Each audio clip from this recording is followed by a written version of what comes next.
Okay, so I'm gonna kind of go over these bark busters. So they're pretty simple to put on. I've kind of done a little bit of the work already. I put the plastic deflectors on the actual aluminum bar itself. So there's just self-tapping screws in here, and it doesn't take very long. If you got a cordless drill, the right bit, just zip them in there, and that's that. But here's pretty much everything that comes in the kit. So you've got your bar mounts right here, and then these are just spacers that go with the bar mounts, and they're the inner mount near the clamps for the handlebars. And you've got a couple slotted holes on that inside clamp to, I guess, try different positions so it matches your bar ends. And then these are the bar ends over here. I'm not sure what these are about, but looks like these are what I'm needing, because as you tighten in this socket head screw, this threaded portion in here that I'm unscrewing is going to pinch the longer piece that's slotted, and as it pinches it, it pushes it out, and that knurled segment there on the end is what grips to the inside of your bar ends and keeps everything rigid. So what you're going to want to do is take your box cutter and come over to your grips. So I wouldn't just go for it. I would just maybe cut out on the end and just start slow. Work your way in until you find the end of it, because you want to cut as little of the grips off as possible, but you're going to want to cut enough away that you'll expose the end of that handlebar. You'll see the hole in there that fitting for the bar end goes in.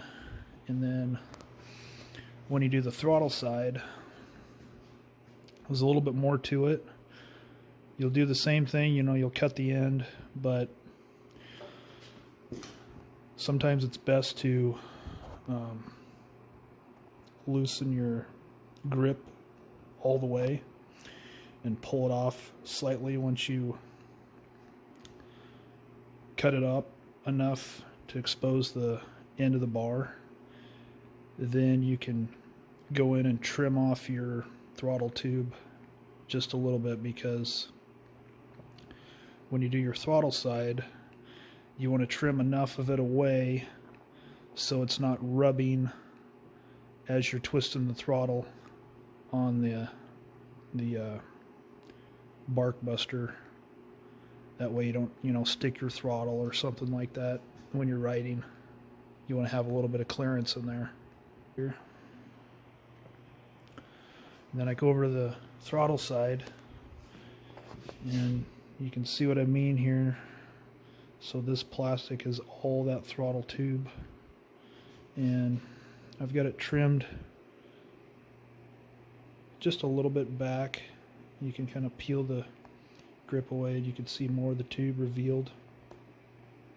So what I was meaning is, you're going to need to take your box cutter, cut all the way around this until that inner portion of the bar is exposed, and then you may or may not have to loosen up your grip clamp here and slide it in and out.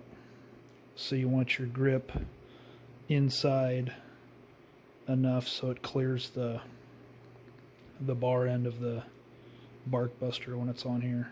So I'll trim a little bit of this away and you'll kind of be able to see a little bit better when I'm trying to relate here.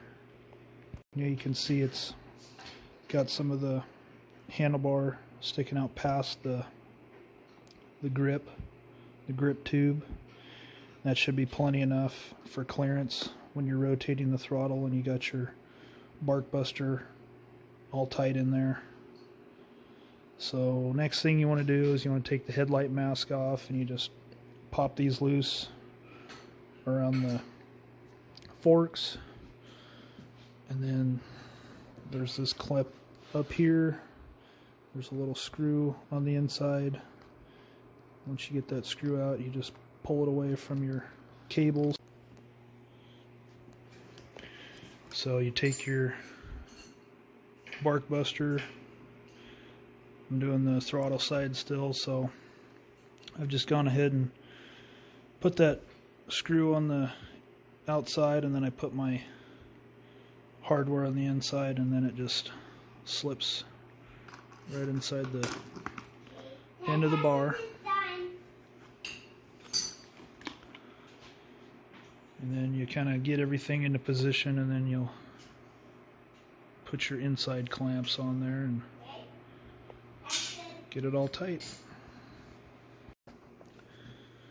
So now that I got my bark busters halfway lined up, so I just put all the bolts in and the clamps on the bars, so you can see nothing's tight yet. I just kind of got everything in there loose.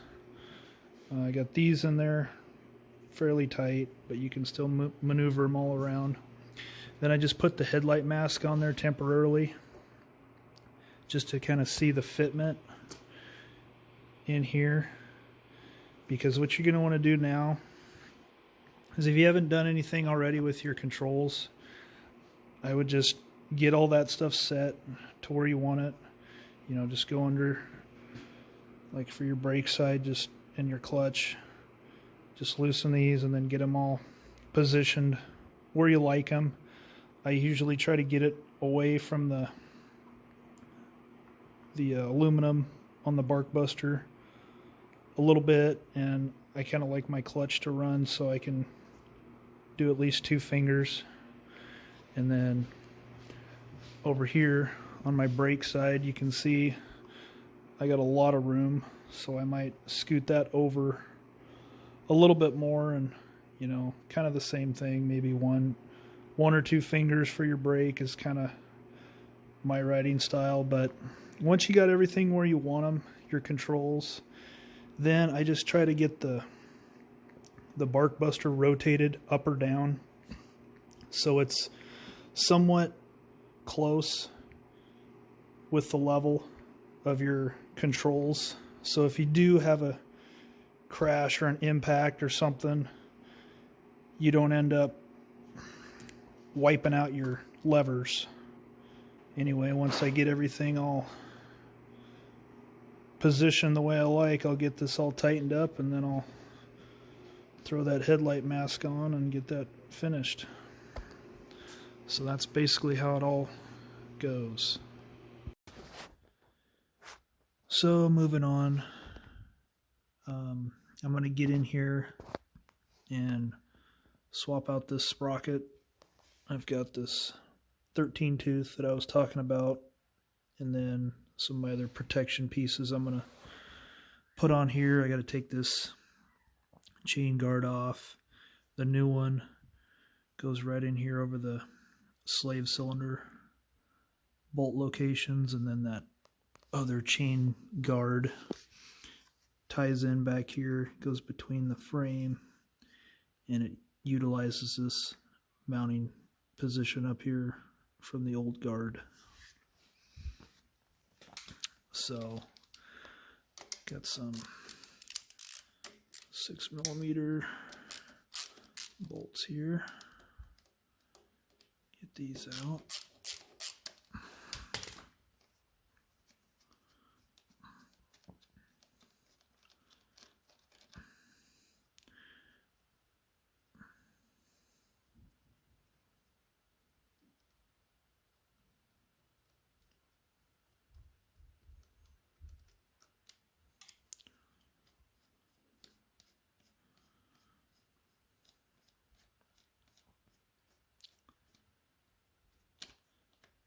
Actually, I'm just going to leave these.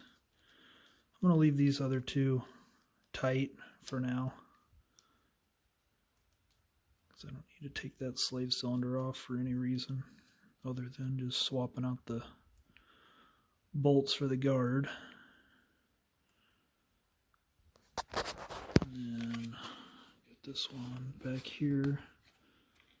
Got it loose already.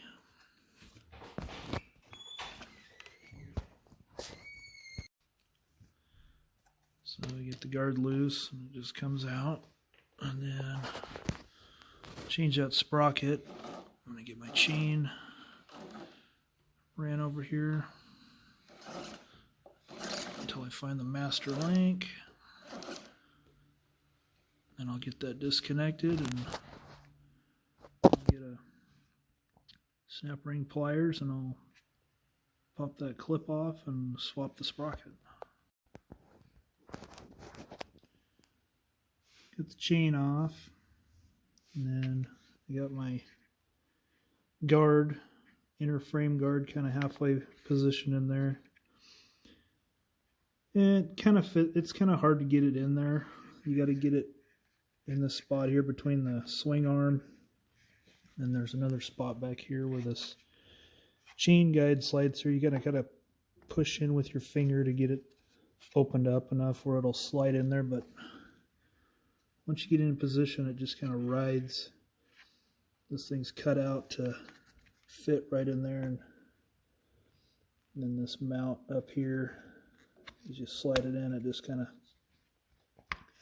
snaps into place over the frame.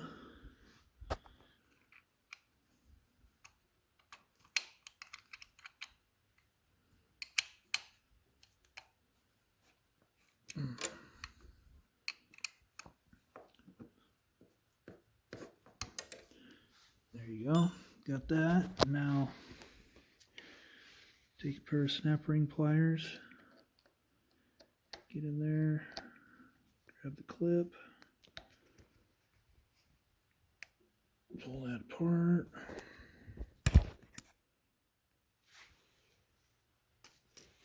and then your sprocket slides right off. Got the new one here, slide it on.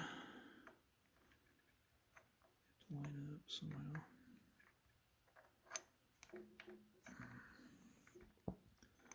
Oh, by the way, the raised portion goes on the inside.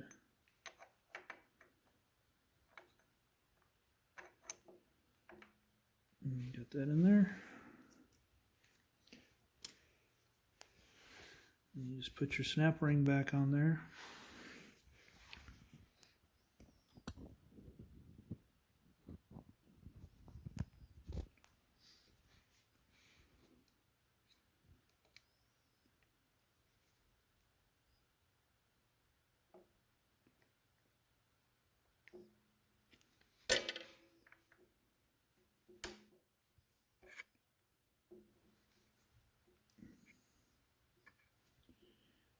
Snap back into place.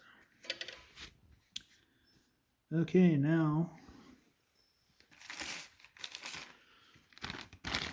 this chain guard.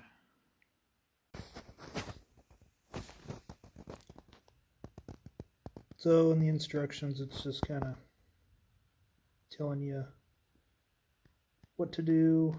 There's two spacers that come with the guard, and you just kind of go inside of here, just so you can take up the distance. Like I took out those short bolts over here, and then there's that one all by itself that was a little bit longer. And then if you look closely at the clutch slave cylinder, you can see the one side is wider than the other two. So I'll just get this thrown on there and go around and tighten this up evenly. Make sure when you're doing this you do not bump your clutch lever, because you will have a great big mess. So get that on there as quick as possible when you're doing this.